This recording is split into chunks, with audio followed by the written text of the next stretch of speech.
Let's not beat around the bush. What we're seeing Israel do to Gaza currently is absolutely reprehensible and absolutely constitutes as a war crime. Last week we saw Israel issue out a warning to over 1 million people in Gaza that they should mass migrate immediately within a 24-hour period because Israel plans to attack in North Gaza. Bear in mind these are people who were already deprived of electricity, food, water, medicine, and other basic necessities they need to fucking survive. Israel knew full well that a mass migration of over 1 million people within a 24-hour period, especially on a narrow piece of land like the Gaza Strip is fucking impossible. And like I just said, these were people who were just deprived of food and water and also electricity. How would word even efficiently be spread without electricity? Some aid is being given to Gaza now, and that's really only because the United States started pressuring Israel to allow some aid to be given to Gaza. But Israel knew exactly what the fuck it was doing. The Hamas attacks on Israeli civilians and tourists gave Israel a perfect opportunity to now decimate Gaza and kill innocent Palestinians who have nothing to do with Hamas in mass. I mean,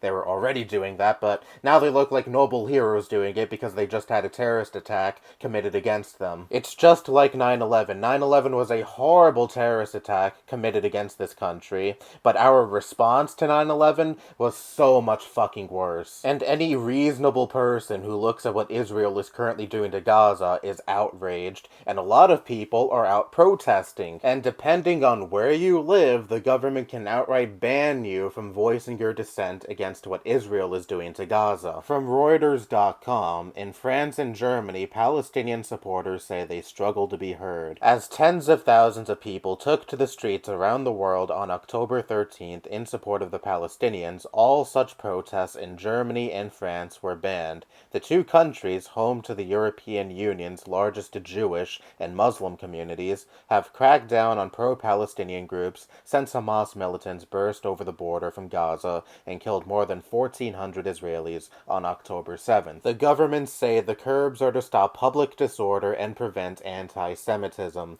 And this is what I fucking hate so much. Anti-Zionism being conflated with anti-Semitism. Israel is an apartheid state that has been actively taking land away from and mowing down innocent Palestinian civilians since its inception. Like I said in my last video about this subject, what Hamas did to Israeli civilians is horrible. I do not condone that at all, but let's not pretend that this attack was completely unprovoked. The attack was the byproduct of Israel's colonialism that has spanned for several decades at this point.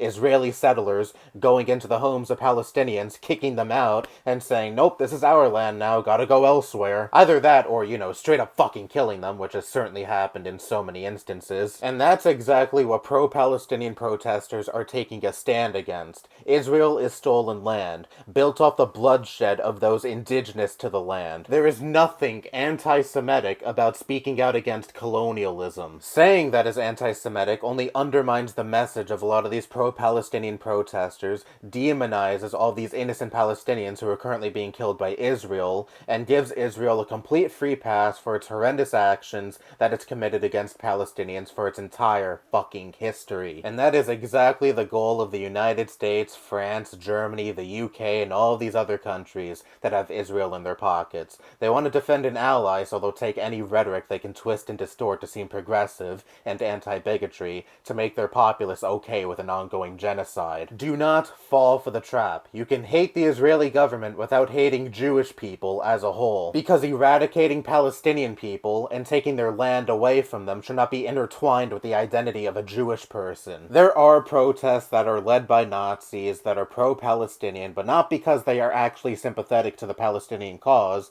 but it's really just because they hate Jewish people. And they are using the current escalation of the Israel-Palestine conflict and Israel's attack on Gaza as a means to justify their hatred for Jewish people, and that is fucking reprehensible. However, they are not real allies of Palestine. Like I said, they don't give a fuck about the Palestinian people. They only give a fuck about twisting and distorting the situation into something that justifies anti-Semitism. Real anti-Semitism, might I add. And you really don't think that if Nazis had it their way and they successfully eradicated Jewish people, they wouldn't start eyeing Palestinian people and any other group of people that they deem as quote-unquote degenerate and not fitting their perfect Aryan mold? So the piece of shit Nazis who are currently currently weaponizing this situation to help further their horrid ideology are not worth any acknowledgement besides condemnation. Same thing goes to the people who are vehemently pro-Hamas and have no issue whatsoever with Hamas murdering innocent Israelis. Fuck them too. It's also worth noting that a lot of people who actually live in Gaza aren't for Hamas provoking Israel. From Fikra Forum, polls show majority of Gazans were against breaking ceasefire.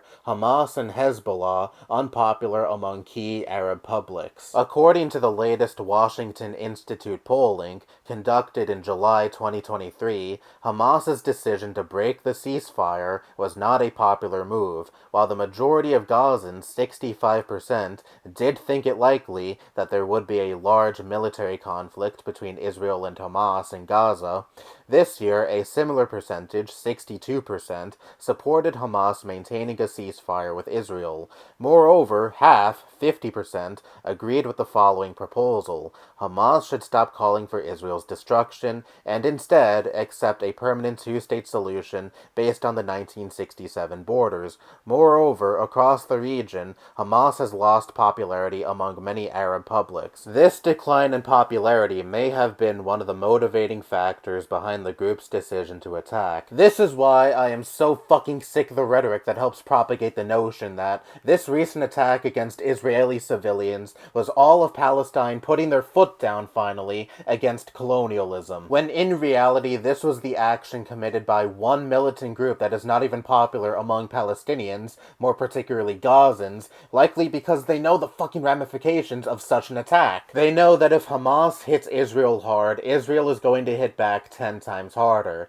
and there would be far more Palestinian casualties than there would be Israeli casualties. So the next time you say, oh, what Hamas did to Israel was so based, just know that you're not rallying behind the innocent Palestinians who are now facing the brunt of the actions committed by the militant group that they likely don't even support. Also, let me not let the Zionists off the hook with this point either. When you say stupid shit like Gaza's getting exactly what it deserves currently because they elected Hamas to govern them, the last election held in Gaza was in 2006. The median age of your average Gazan citizen is like 18, 19, so that means your average Gazan citizen was either a baby or didn't even exist yet when Hamas was elected to govern Gaza. So that means that, again, they are facing the severe ramifications of the actions committed by a militant group that likely doesn't even represent them. A lot of the people getting mowed down in Gaza currently are innocent children, teenagers, young adults who barely got to live life yet, and yet you're cheering on the eradication of them.